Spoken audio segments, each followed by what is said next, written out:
memories for the longtime fans of BBN. I think it'll be cool. Cool night. Yes, I have. Pretty sweet.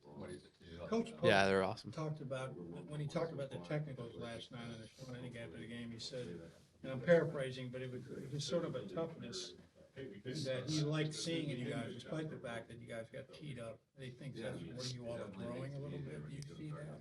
Yeah, I mean, I think that is the edge I think we need as a team. I mean, it's hard to tell somebody not to do what was done because usually it's not that big of a detriment to the team as a technical foul. But so I think it's just what we need to be as a team. Our identity is what we're trying to be as a team. It just was unfortunate that we got penalized in that game for it. Thank you. For the last 2 3 weeks, I feel like you in particular come up big in late moments, clutch moments. That's something you've had to kind of or get better at as the season has gone along. Is that something you've always had, or just where kind of that mentality come from? I mean, I would say I could say it's something that like I focus on or whatever, but it's really not. I think these moments have come naturally. I guess they've just happened. And so I think just I'm ready whenever the ball is. It's nothing forced. I think is the biggest thing is it's all come within what we do. It's not things that going out of our way, things that are uncomfortable because it's just things that we do. It just so happen that it's a different time of game where people notice or where it's a big moment in the game. Collin, you seem so even keeled after this big emotional victory over Arkansas. What's the key to making sure that that momentum is sustained? I mean, yeah, we're obviously excited. A great win against a team that obviously we want to win, but at the same time we're excited. But it's a quick turnaround to a new game, and we still have to have.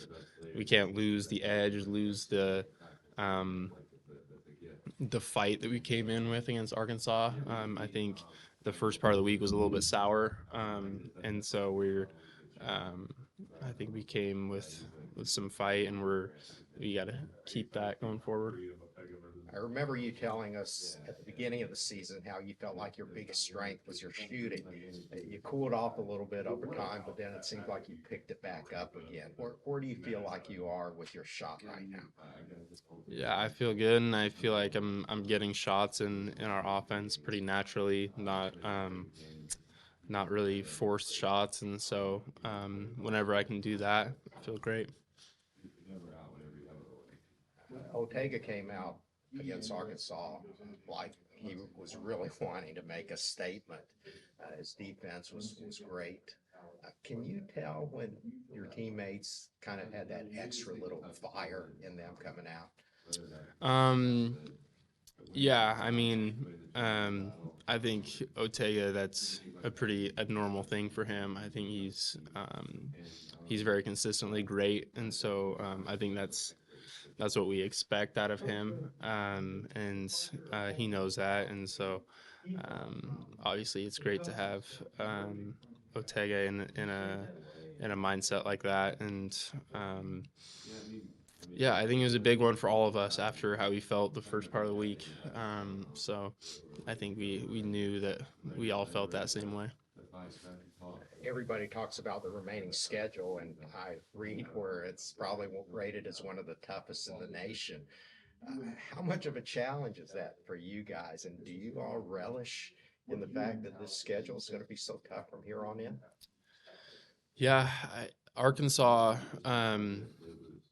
I mean, playing Arkansas the way they're playing at home is about as tough as you can get, and so I think we've proved that we can compete at that kind of level, and so that gives us great confidence as a team with our remaining schedule that you can win any night, and so we just need to come in locked in like we were against Arkansas every night that for our remaining schedule. So you guys changed some stuff in practice after the Vanderbilt game, and you changed up some stuff for pregame warm-ups. I just wanted to get maybe some details on that and how much you think that's maybe affected you guys' play on Saturday.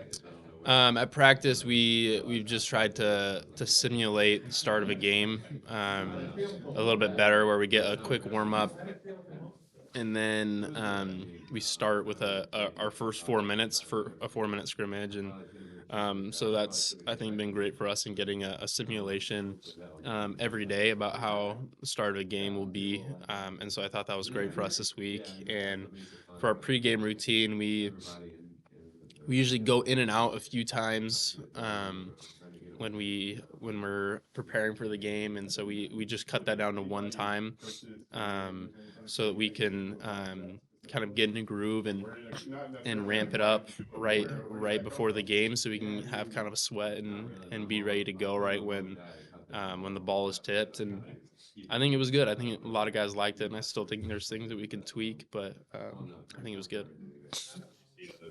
Trent in that Arkansas game, particularly on the glass. I think he was really living pretty well there.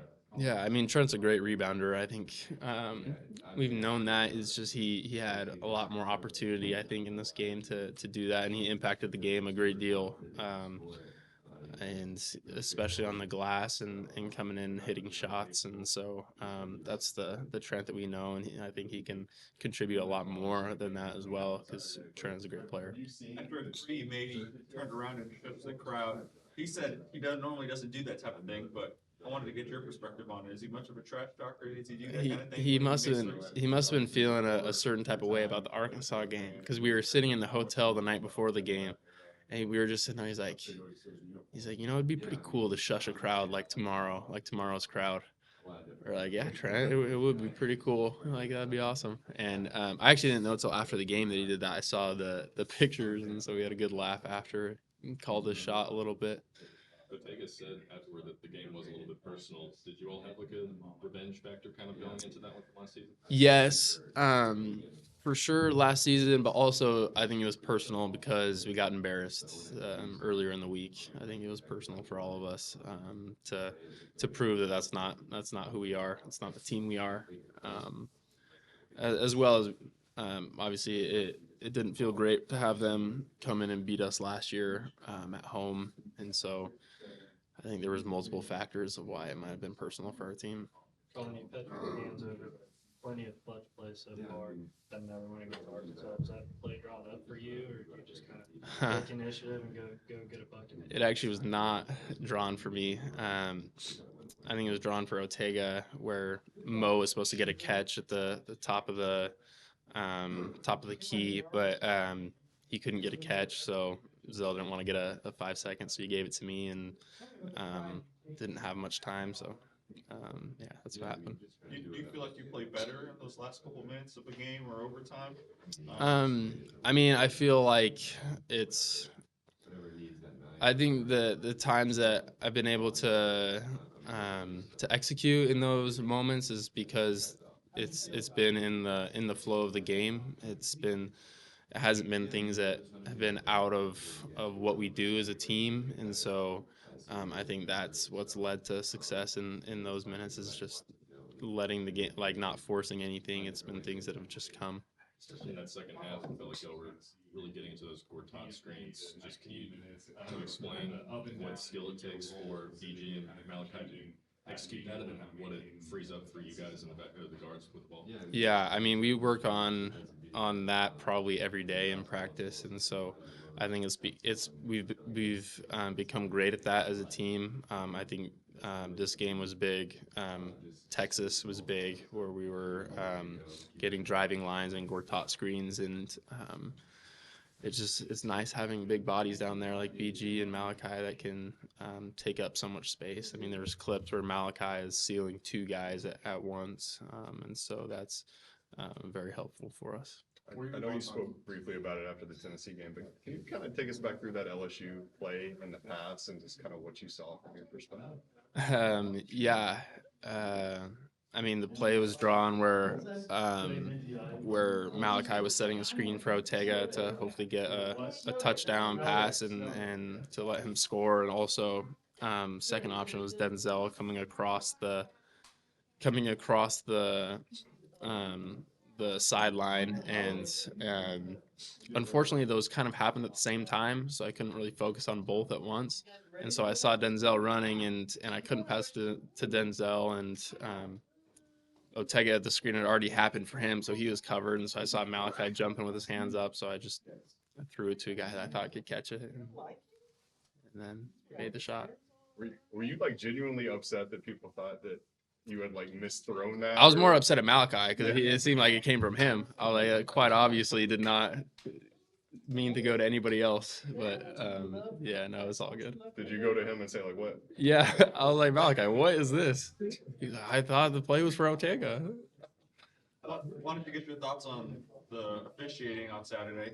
3 texts on 38 seconds. I'm sure you played a lot of basketball. Have you ever seen anything like Never seen that. that? What was your kind of reaction when they were just kind of getting handed out? Well, the hard part is like that needs to be the identity of our team is being tough and playing with a little bit of the edge that we were playing with, and it was just kind of unfortunate that it was officiated that way to where it was a big detriment to us because they got a lot of momentum off of that. But I mean, obviously, I don't think that will happen again. So we just got to keep playing with. It's hard to say stuff to our guys of to stop because that's who we want to be. Yeah, it was just unfortunate. But that play where you got pushed, I mean, how is that not an intentional foul? That's a great question. That's a great question. Do you know what Mo said to get his technical? I don't know what Mo said, actually. That'll be a good question for Mo. We'll see if he tells you or not. But Do you think playing that style, that physicality, gets underneath the skin of other players? I mean, it looked like DJ was pretty frustrated when he shoved you there. Is that something that can also work to your advantage? I mean, I'm sure it does. It's frustrating playing physical teams, playing tough teams, and so that's who we need to be. We need to continue to do that because it's frustrating and it's hard.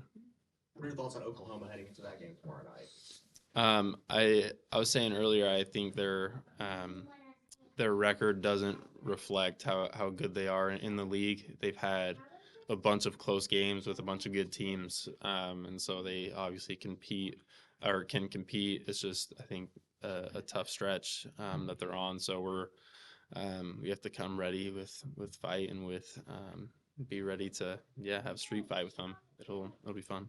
I know we got to get out of here, but obviously with the game on Saturday, have you seen the jerseys? Your thoughts? I have. I think the fan base will love it. It'll be a good time to reminisce. Scale out of 1 to 10. I'll give them a 10, of course. Yeah. Thanks, guys. How you been feeling about your play, and where are maybe some areas you think you could still improve? Yeah, I mean, just trying to step up and do whatever the team needs. I mean, it's a long season, and there's different guys go down, unfortunately. But I mean, just whenever my numbers call, I always just try to stay ready and do whatever I can to help the team win. You were saying after the game Saturday that you were getting a lot of support from teammates, coaching staff, those kind of few games at the beginning of the SEC where you weren't playing a ton. Just what was kind of that like? Who were you kind of leaning on there? Yeah, I mean, just trying to just stay consistent and confident with all the coaches. I mean, they do such a great job of building everybody up and giving us the confidence to go out there and play free, fast and fearless, like the style that we play. So, and then my teammates have been so good about it too. I mean, it makes it so much easier when you can go out there and go to war with so many good players that create shots for you and create lanes for you. And so whenever you have guys like that, good people in your circle, it makes the journey easier for sure. Can you talk about that shush? Was that premeditated or spontaneous? No, it was spontaneous. I don't know what came out of me for that one. Have you ever done that before? No, I don't think so. No, I normally kind of keep it even kill for that's kind of how I go about it, but I don't know. It's kind of just natural. I know there were some students, Arkansas students back in that area where you did it. Were they like talking before that that led to that? What led to it, I guess? Yeah, I was just standing in the corner, and it was just chirping the whole time, and I guess I finally I hit a shot, and I don't know what came out of me. Did you hear it even more? Like were they loud? Like did you hear more chatter as the game went on after you did that, or? Oh yeah, for sure. Oh yeah, for sure. But I mean, that's the fun part. Going into a hostile environment, you kind of dream of that whenever you're little, going on the road, being villains, and getting a big win. So it was fun. Won 6 of the last 7. What's been the major difference for the team so far in the new year? Yeah, I mean, I just feel like we're getting it going. We're getting hot at the right time, and then that's the beauty of it. I mean, we kind of started out a little slow earlier in the year, but whenever the new year came and we're in SEC play, we're getting hot at the right time, and we just want to keep that up. After a big emotional win like that, what's going to be the key to making sure you keep that momentum going forward? Yeah, I mean, I feel like we get the win on Saturday, we enjoy it, we do the autopsy, and we're on to the next one. I mean, at the end of the day, we're just going on the road trying to win a basketball game, and now we play Wednesday against a very good team, very well coached, and they're super talented. So we got to be back level headed and ready to go Wednesday because we have a huge one coming up. Speaking on the game Wednesday, what have you seen from Oklahoma in your prep for them coming into this game? Yeah, I mean they're super talented. They've lost their SEC record. Might not be the most appealing, but they've lost so many close games. I mean, they're taking teams down to the wire. They're super dangerous. They're hot and they can fill it up. So we got to be ready for them. They're a very good team. We had 2 close games with them last year, so they're going to be coming into Rupp Arena trying to get a win. I think the Malachi's buzzer beater at LSU was kind of maybe a turning point in this SEC schedule. What did you see from that play from your perspective? Yeah, I mean that's a play that's down in UK basketball history forever. I mean it was cool to be able to witness it in person and be right there when it happened. I mean, to start off, Collin made a ridiculous pass. I mean, I think there's a big on the ball, threw it over the outstretched arms. Malachi comes up. He just won it from the other guy. He won the catch, and then he was cool and calm enough to knock the shot down a little. I mean, it was probably like a 19-footer, and he just drained it. But both of them are extremely good players. It didn't really catch me by surprise because I know that, I mean, they're so talented. What have the kind of the vibes been at halftime of some of these games, LSU, Tennessee, where you've been down pretty big and then obviously turned it around and won? Yeah, I mean, it's a long game for sure. I mean, if you're down 20 at halftime, I mean, there's 20 minutes left in the basketball game. So I mean, you just kind of have to go into halftime, regroup, see what you're doing wrong, see what you're doing well, try to get back to the good stuff and get away from the bad stuff, and just turn it around. I mean, the coaching adjustments that we made at halftime to come out and pretty much flip the game in a 180 has been huge. I mean, we've made some tweaks and stuff that have helped us, and that's the beauty of halftime. Trent, I know you weren't involved directly in those technical fouls, but have you seen anything like that before? I haven't. No. It was definitely something, but I mean, then again, we're on the road. We're trying to get a win in a hostile environment, so it's not surprising for sure.